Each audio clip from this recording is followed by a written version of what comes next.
Political and constitutional changes have moved the country's system from a federal to a centralized unitary state.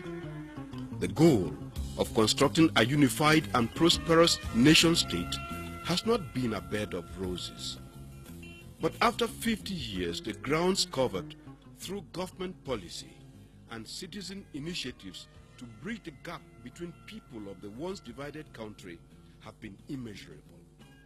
The unification has quite brought the Cameroonians on both sides together. First, you have the National Assembly, which brings politicians from the East and West Cameroon together, or from what you may call the Southern Cameroons and the French Cameroons together. You have the government getting ministers who are both Francophones and Anglophones.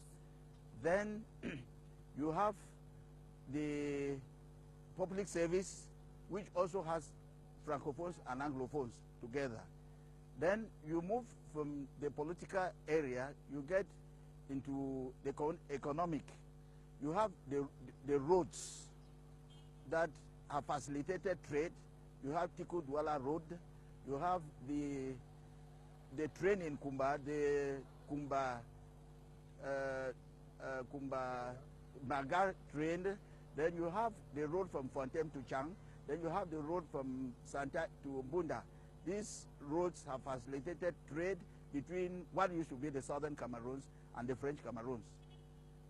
Then further, on the social affairs, there have been some intermarriages too between the former British Cameroons and the French Cameroons, and I think I'm one of them. One of my sons is married to a girl from the former French Cameroons. Then you have the social institutions like schools, which you have the universities getting both boys from the former West Cameroon, former Southern Cameroons and French Cameroons.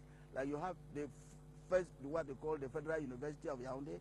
It got students from both sides after the unification. Then you have the bilingual schools, like the Man of War Bay, which started in '63, and the one in Yaoundé, it got boys from both sides. And now the bilingual schools are all full up in the country, getting the language to go across.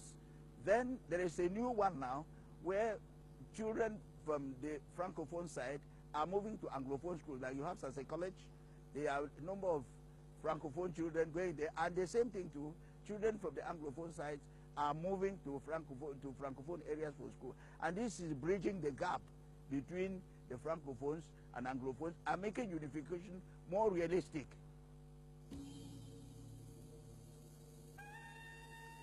Over the years, myriad government policies have been designed to make unification a palpable and visible experience in Cameroon. State institutions have been set up to enhance the cause of cohabitation by engaging the expertise of workers from both Anglophone and Francophone stocks, like in the state-owned oil refining company since its creation in 1981. Sonara is a national company which employs both Anglophones and Francophone. And the most striking thing we can see is that everybody can express himself in both languages. This is the most interesting thing. And in other words, Sonara employs Cameroonian from all regions. Now it's happened that these Cameroonians express themselves either in English or in French, or better still in the two languages, because they are brothers and sisters, and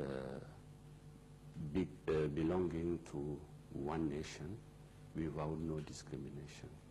I think first and foremost, you should understand that language helps to express oneself or to communicate aside of its cultural aspects.